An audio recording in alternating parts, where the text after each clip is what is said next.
nalalasahan ko yung ano. Mascara. We are live in 3, 2, 1. Here we are, we're live.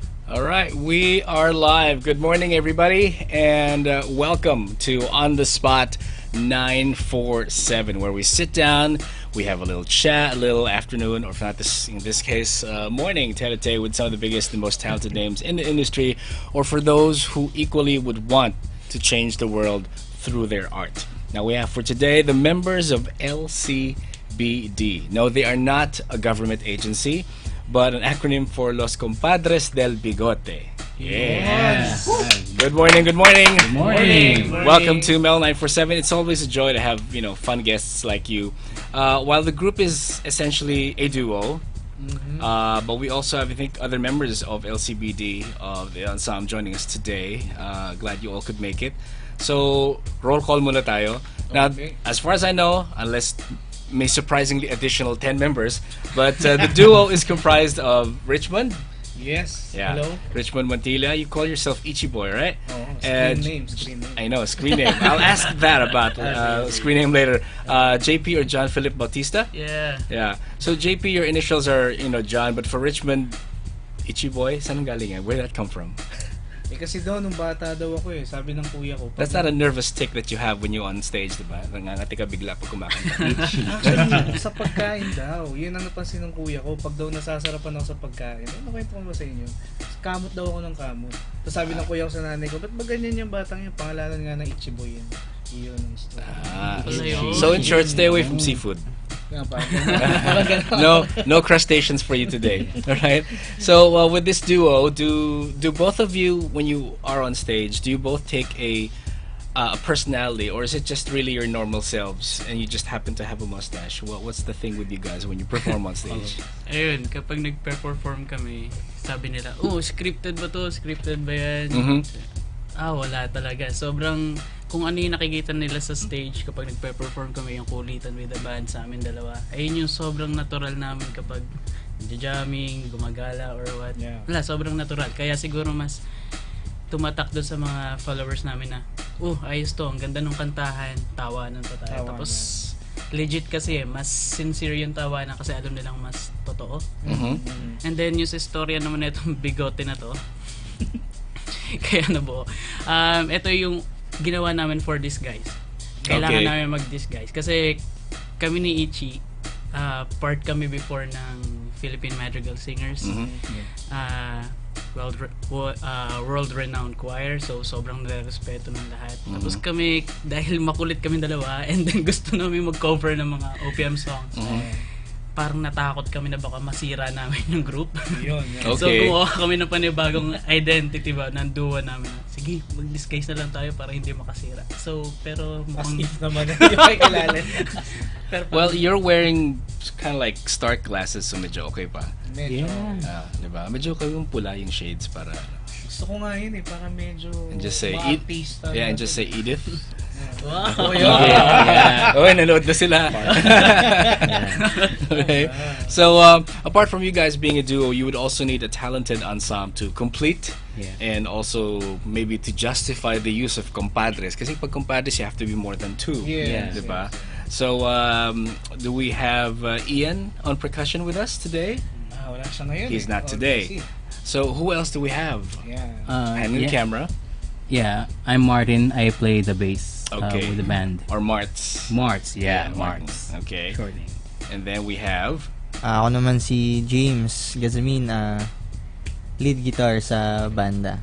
Okay. Yeah. All right. Ayun, Charles Perez sa keyboards. On keyboards. Yeah. All right. So kulang lang isa, but that's fine. Is there? Oh yeah, right. Yeah, you're drummer. Is there a separate name for the ensemble? Meron ba? Parang before, no? Pero pag wala, meron akong pwedeng ibigay. Napasalamat dito sa AADB. Ano yung ibig sabihin ng AADB? Asociación Absencia del Bigote. Legit. Kasi wala eh. Diba? Pwede yan. So, like everyone who's just getting to know you or hearing you for the first time, where did you know, I mean, from the obvious, you know, that you guys are donning mustaches, but why was that the only disguise that you think you can pull off that warranted the name? I know the name sounds very Spanish, Spanish heritage ba, ganon? Bakit nga ba? Naalala mo ba? Hindi kasi, alala ko nung nag-cutting class ako Okay. sa UP Diliman kasi ako shit, parang nasira ko. Oh, students, please, please do not listen to them. Cutting classes.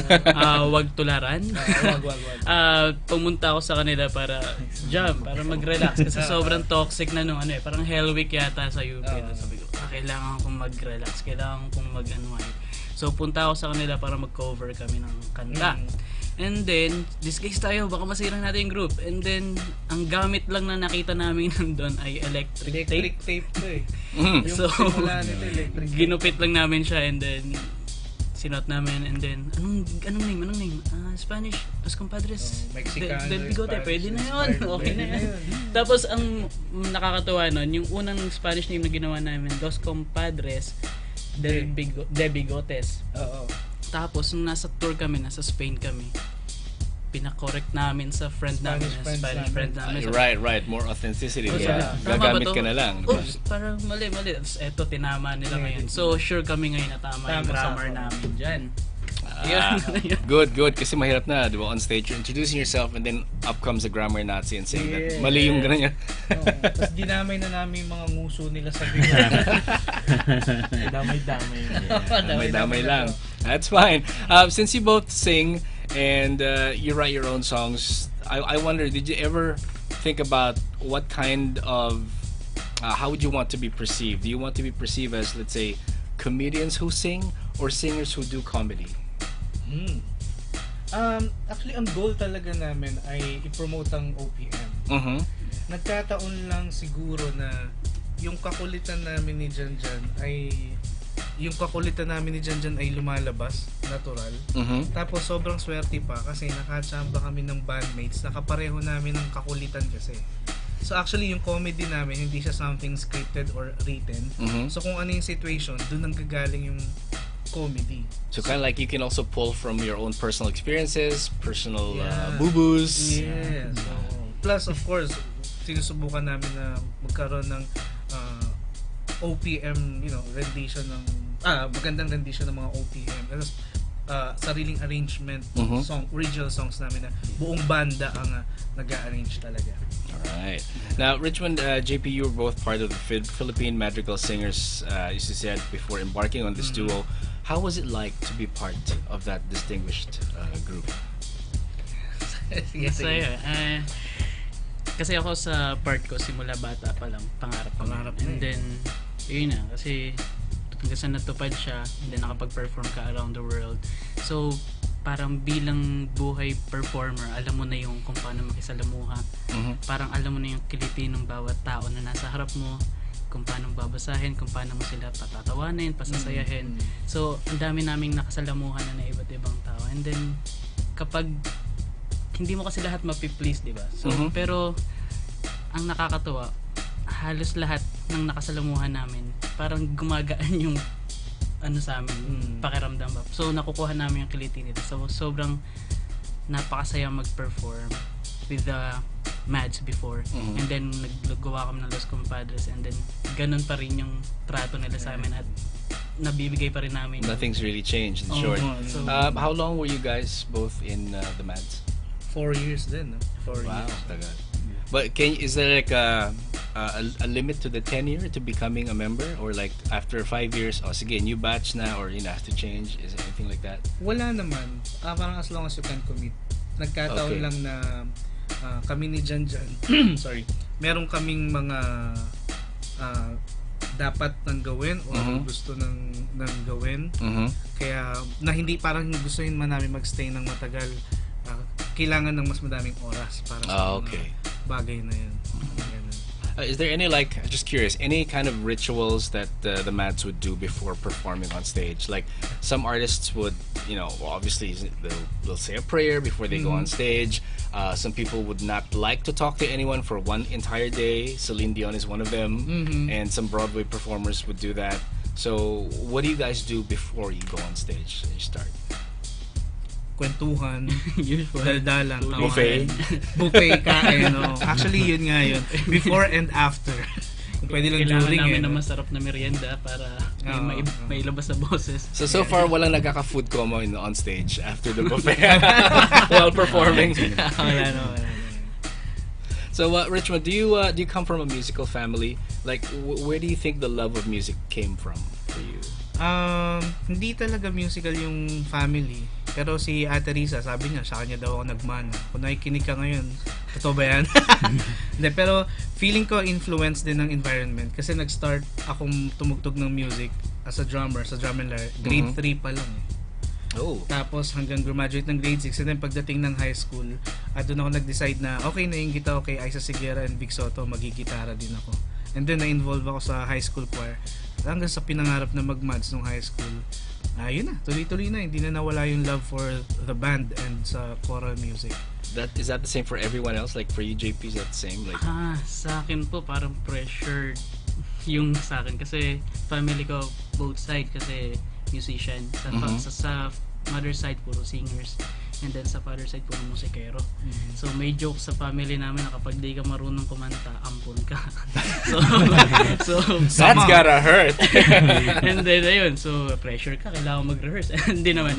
And parang joke sa amin is or urban legend doon sa barangay namin na yung Bautista family, pag mas unang nakakabasa ng nota yan kaysa sa alphabet. Kaya ganun.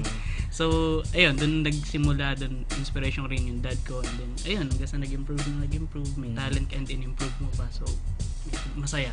Alright, and if you have, let's say, the family behind you to validate what it is that you like doing, then that's the ultimate quote-unquote kakampi that you have. Anyone else can say anything about your art and anything about what you bring to the table, but if your family is there behind you 100%, you have nothing to worry about. How about you, Marts? Is the same thing for you? Musical family? No, I checked with my cousins. Ako lang yung, with my cousins, with my distant relatives, ako lang yung first na, which became attracted to music. Ikaw lang yung addict sa pamilya. Yeah. Wala sana mag-abang sa akin. Mamaya ma-Escobar talaga. Getting exposed to the Beatles, my favorite band of all time. And some old bands from my father. Tapos, getting to know Itchy. And then eventually, sumali sa Los Compadres. You know, ang ganda kasi because I've been provided with many avenues to experience, play music, ganyan. And you're right, very supportive family na behind you, it helps a lot. Yeah. How about you, James? Sa akin naman, nag-start siya way back 2009. Ano bang meron noong 2009 na reunion concert ng E-Heads? Oh, Yung nga pala. Yan, sa MOA doon. Sinama ko 10 years na yun, Sinama ko ng airpod ko sa ng mga tito ko. Tapos doon ako na-intrigue kasi sino ba tong E-Heads na to? Iniisip ko matatanda na to, ganyan, mga lolo na, ganyan. Kasi idol pa ng airpod mo, di ba? So Nakakasakit ng damdamin. so yun.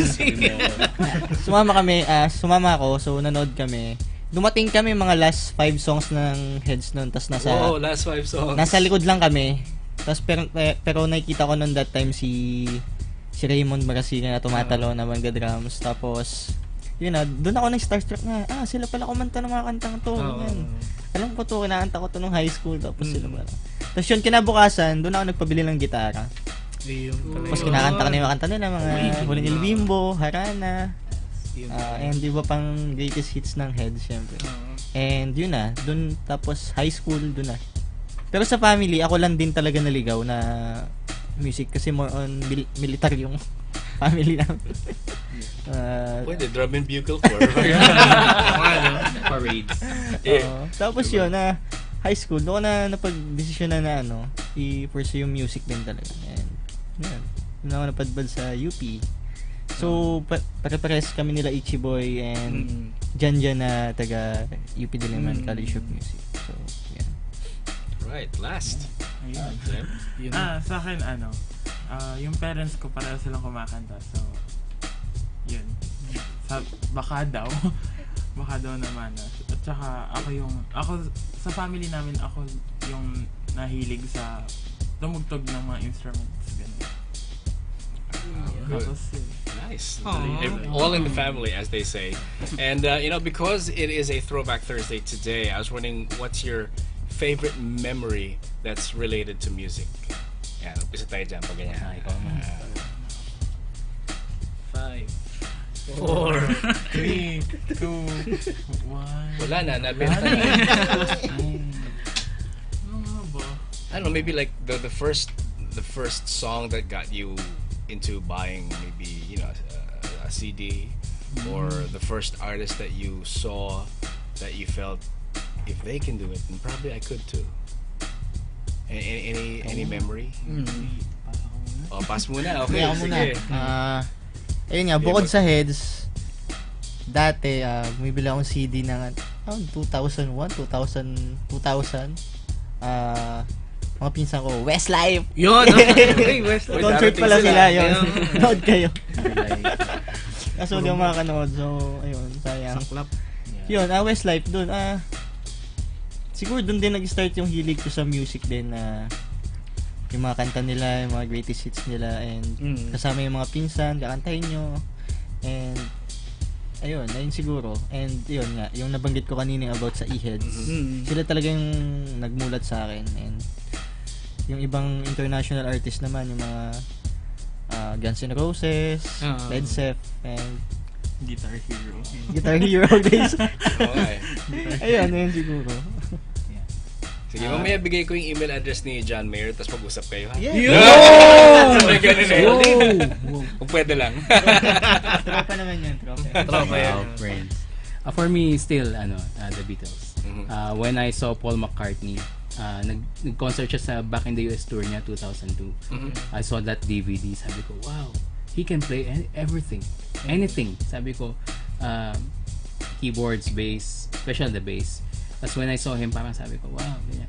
In fact, the reason why Ichi got to know me was because sa kanya ko binili yung aking violin Hofner bass. Yes. He had that, and then I bought it from him, naging friends kami, tapos doon niya ako na-invite. So, grabe yung influence sa akin ng Beatles na to this day because of them, because of McCartney, naging fan ako ng band. So, that was the best experience for me.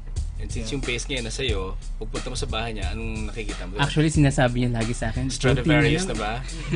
Daming pera. Wish ko lang. Nakawan kita, Stradivarius yan. Ang sabi niya lagi, March, salamat. Buti na lang, sa'yo ko Sa'yo nabenta na para lagi ko pa rin siya nakikita. Kasi Parang nakita ko siya. lumang photo yung bass niya. Kumbaga parang, I miss you, something like that. Nahawakan ko pa. Hinihimas pa niya yung bass. Yeah. Alright, JP. Ayun, sa akin yung dad ko talaga, Still. si daddy. Kasi nung maliit ako, nakikita ko siya nagpe-play ng trombone. Kasi may brass band din kami sa family. Si daddy yung Nice. conductor. Tapos, ayun na, sabi ko, di gusto ko rin magtorotot. Tapos, In a nice way, yes. Kayan tayo. Tapos yun, tinuruan ako ni daddy. Binigay niya muna sa akin maliit. Kasi ang gusto ko dati yung trombone malaki.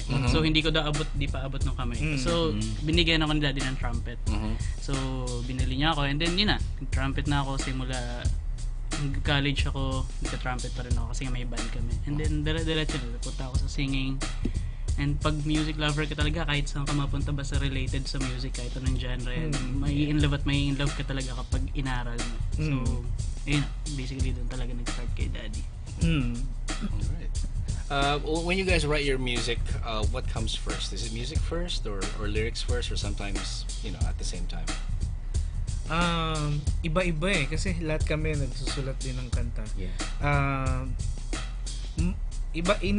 For example, para tatlong kanta, magkakaibang proseso talaga yan.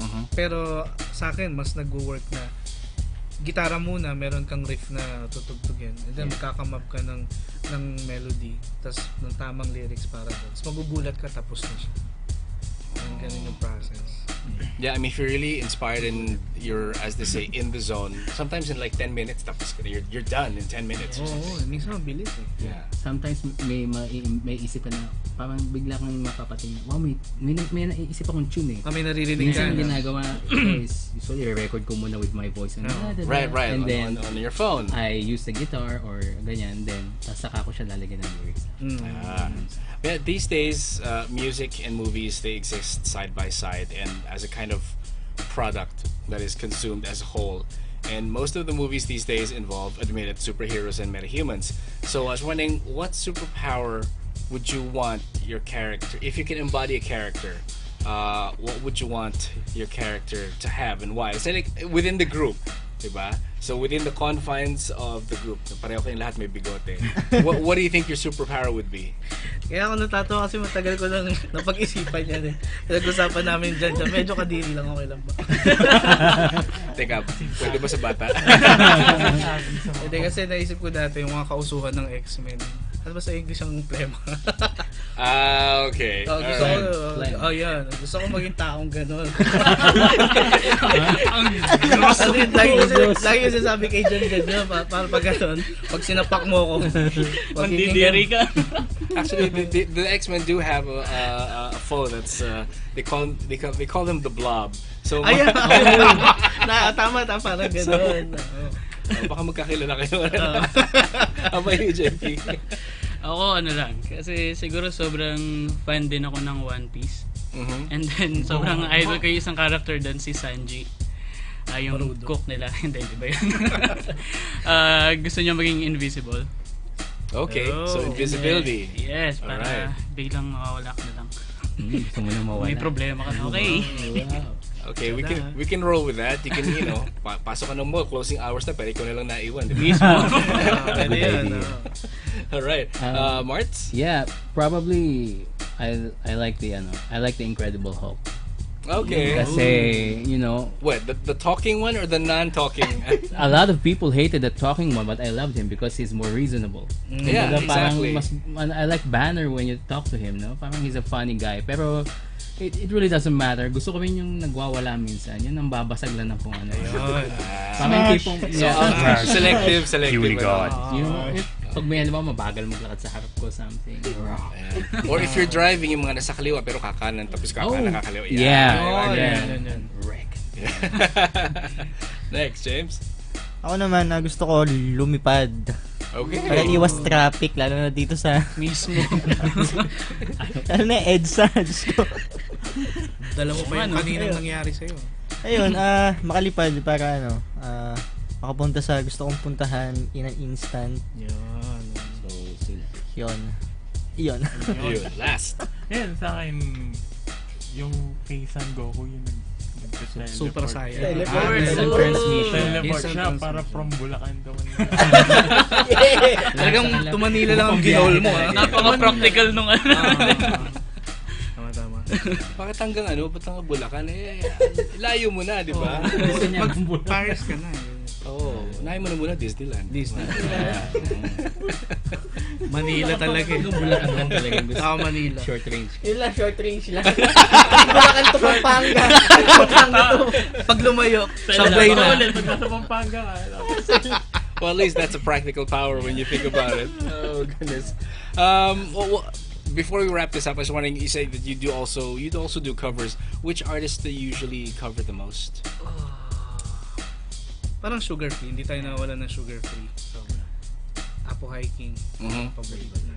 Ray Valera. Orange and Lemons. You start the classics. VSL Company. Actually, mas napupunta kami sa mga classic songs. Natito. Parang gano'n. Sabi nga nila, mga Tito songs.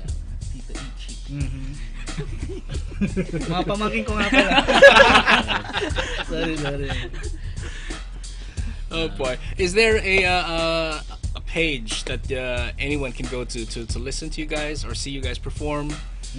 So that they'll see what it is that you bring to the stage whenever they go see your show. Yeah, makikita nyo kami sa Facebook, may page kami, Los Compadres Del Bigote, and then nandun yung mga activities namin, or mga events namin in the future, and then sa YouTube, meron din kami Los Compadres Del Bigote para makita nyo yung kung saan talaga nagmula. Makikita nyo dun yung unang-unang videos namin.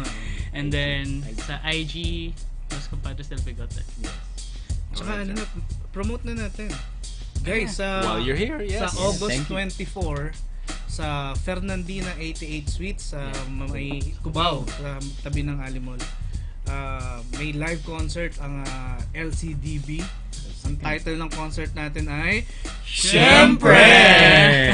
title ng concert. So, August 24, Saturday, 8 p.m. Magkita-kita tayo doon. So pwede na kayo magpa-reserve ng ticket sa kahit sinong member ng LCDB kasi 100 seats lang yun. Limited yun. And available din sa concert namin yung CDs namin na Ay, ginawa. oo nga pala.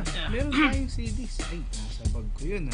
Meron tayong kasi Ayun, nandun yung unang 5 kanta na ginawa namin. Okay. And ayun nga, inarrange din ng band. So nirelease namin yung album na yun nung nag-concert kami last April 6 sa Music Museum. And yeah, so mauubos na siya, nakakatuwa. Pero maubos na siya kasi 7 lang yan eh. so 5 na lang to. 5 na lang to. Tatlong copies. Maubos na to. Tapos tatay ko pa yung bumili ng isa. Actually, ate ko yung bumili na. Yan, ang title ng album ay Original Pogi Music. OPM, Original I like. Pogi Music. Siyempre, start pa lang yan. Yeah. Marami pang Marami pang Oo niluluto. naman. madami pang Schedule yung nilulutong mga... Pag-record namin ng mga bagong songs na ginawa rin namin. Since you guys have the physical copy of your music, I was wondering, now that everything is, well, almost everything is going digital, is that something that you feel that you're supposed to, like, follow, or are you still gonna stick by? No, I still want my CDs in physical copies. Kaya din kami nag-decide na ganito pa rin kahit alam namin na yun ang panahon ngayon. Kasi mas gusto namin siyang pang souvenir sa mga nag-sponsor sa amin before, sa mga friends namin. At saka iba pa rin yung may hawak ka. Tapos pwede mong pirmahan eh. Actually, yung ibang taong bumibili, papakinggan siguro nila once, twice. Pero actually, yung binigay mo sa kanila, tapos may pirma mo, may dedication, mas nagiging special yung isang bagay. Tapos nagkataon na yung buong banda ay pare-pareho na somehow ganun ang gusto. And yung mga friends namin sa ibang bansa rin talaga. So ginagawan lang namin ng letter or pirma namin para pasasalamat sa pagsuporta sa kanila. Kasi wala sila sa Pinas, nandun sila, tapos pinapadala lang namin sa kanila. So sobrang natutuwa sila na nakikita yung nag-effort kami. Same thing for me. I would like my books. I mean, I love reading, but I prefer it something I can hold in my hands and bring to wherever I'm going. So yeah, I guess if in a perfect world, if you can go both digital and physical at the same time, then that would be the best way ever to reach as much target consumers or target audiences as much as you can. All right. So thank you once again, LCBD or Los Compadres Del Bigote. You're most welcome to come back. Thank you for being here. Any shout outs before we go?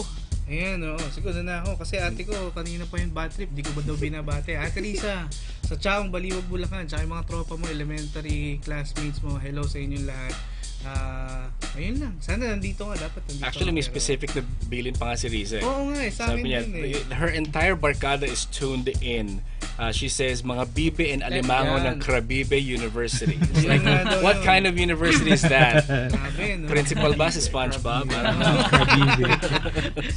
Oo nga. All right, thank you so much for being here. You're always welcome to drop by anytime. And to get a copy of the album, of course, they can just message you guys on your Facebook or social media sites. Alrighty, so till the next edition, this has been Cash for On The Spot 947, and we're going to be looking for the next artist to spotlight for On The Spot 947. And keep it right here, all hits, Mel 947. Sounds good. Bye. Bye. Bye.